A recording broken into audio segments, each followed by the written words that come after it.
Hi, everybody. I'm Ciara, in case you've forgotten or in case you've never seen me before. I'm the teen librarian here at Rawlings Library, and I also work some of the other branches. And today I'm going to introduce you to a book that I quite enjoyed, and I hope that maybe you'll check it out and enjoy it as much as I did.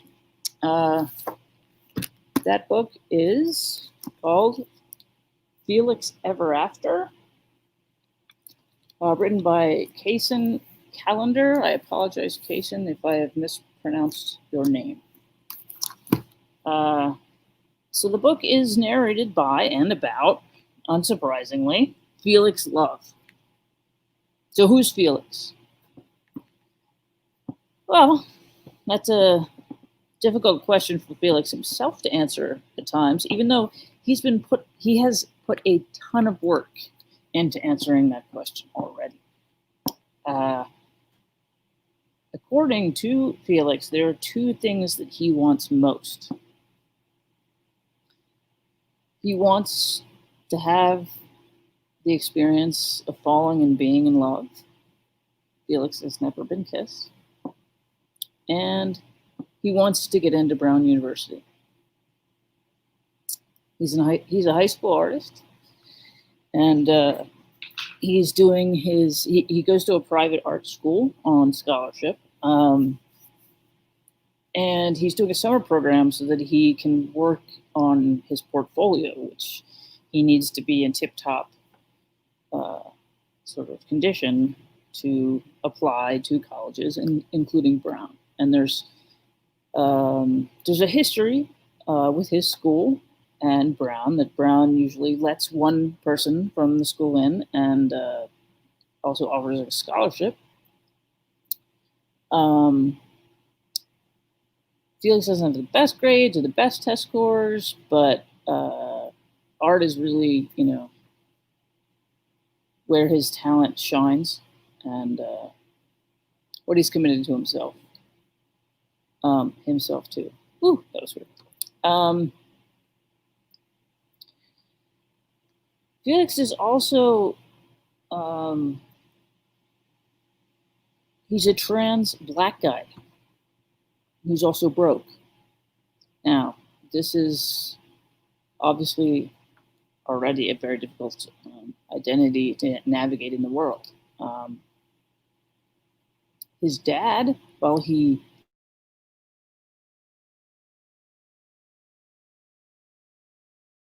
working multiple jobs, he's had to move them from Brooklyn into a teeny tiny apartment in Harlem in order to pay for the medical expenses of transitioning. And while he's done that, he's still in a period of adjustment that does not feel particularly supportive. He still calls Felix by his dead name, and he mostly refers to him as kid. And this is painful for Felix. And Felix's mom abandoned him and his dad when Felix was small. Never looking back, never calling back, never emailing back. It was a pretty, when I say abandoned, I mean it. And when one's mother does that, it can seriously impact one's sense of self-love, self-worth, and Felix is dealing with all of that, in addition to all the other complicating factors of his identity. So all of that's going on, and it can be pretty tough when, even though you like your school, everyone there seems to be incredibly rich, so that doesn't make it any easier. But he likes school. He loves to paint, and he doesn't really always think he's that great at painting. Though I think pretty much everyone would disagree. And he does have an unquestionably awesome best friend, Ezra, who is insanely rich but always, always, always has Felix's back.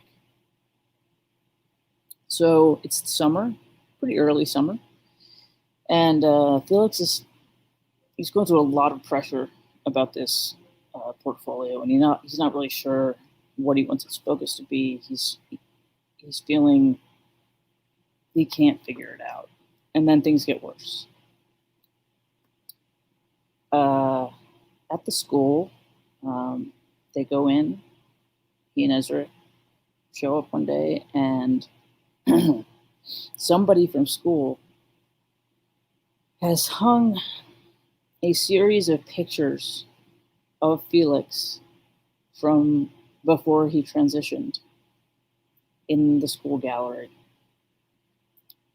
and has left a marker next to each photo with his dead name. This is obviously, and I hope everyone else thinks, obviously incredibly traumatizing to Felix. He is overwhelmed, and Ezra does his best to have his back. He starts tearing him down as fast as he can. He's just tearing him down. But all the students walk in and see that about Felix, and he has to deal with that. And what makes it even worse is that he starts getting Instagram texts from someone, the same person who arranged that gallery, that are abusive. They say things like, "Why are you pretending to be a boy?" Over and over again. It just gets these abusive messages. And this is pretty horrific. And excuse me, Felix is angry. He's incredibly angry. And so he decides he wants to find out who did it, who hung the gallery, who this person is on Instagram. And it's this name that isn't clearly related to any person at school, but he's convinced. And his first suspect is Declan, and that's a whole other story that I don't have time to get into. But his first person he thinks may have done it is Declan. And so he essentially tries to catfish Declan. So he makes up another identity for himself on Instagram and starts smartly sort of liking various things, making comments on Declan's posts, and establishing a relationship with Declan on Instagram. And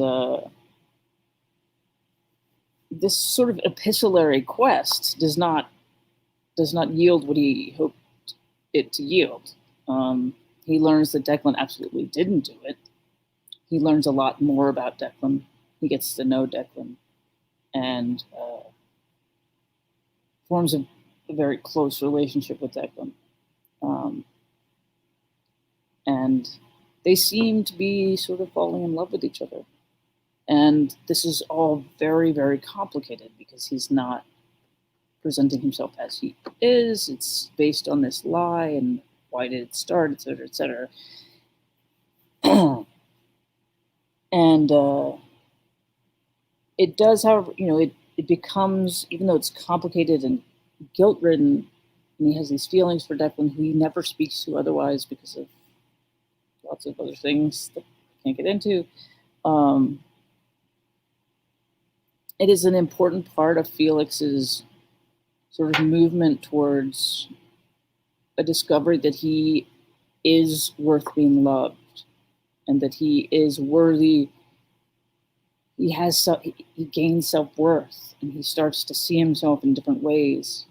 That someone could fall for him, that someone could feel that way about him, which he really hasn't believed at all. And it's very complicated and difficult. And as that's going on, he also sort of makes friends with another girl at the school who knows a lot about hacking. She doesn't usually hack. She has another term for it that I can't remember, but she doesn't hack for bad reasons. She hacks for nice reasons. It's not white hat hacking. I can't remember. Anyway, she has another term for it, and they sort of become friends. And she starts investigating people's emails who might have something to do with it. But she doesn't find anything either. But over the course of the summer, Felix is learning about and accepting things about all of these students that he didn't know or didn't want to accept. Didn't want to accept partially because of his own self-doubt and lack of his own sense of worth.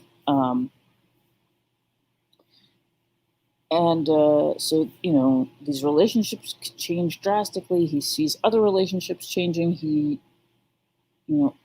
Everything is complicated and quite intense and full of revelation. And it becomes, a story in which a sort of gripping and complex series of mistakes, of discovery, awkwardness, and eventually of love. And there's a beautiful romance that's developing even when Felix, and therefore we, don't see it developing. And we recognize things along with Felix. It's this very honest and vulnerable experience that we have along with him. And allowing you have his experiences as he struggles with precisely what his gender identity is. He knows he is trans, but there's something else that he hasn't quite figured out, and so he's working on that, and that's very troubling as someone is bashing him constantly.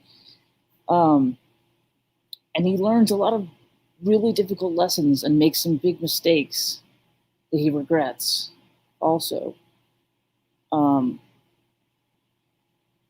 But going on this journey of self-discovery and discovery of his self-worth and of his capacity, massive capacity to be loved. It's a great experience, and I think that having read some of the author's notes, it was intended to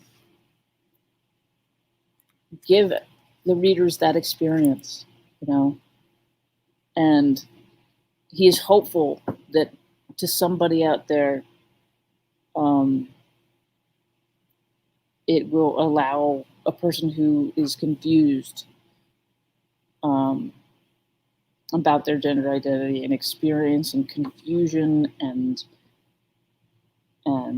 discrimination or negativity and hatred, that someone will read this book and it will do for them what seeing on TV on, what show was it?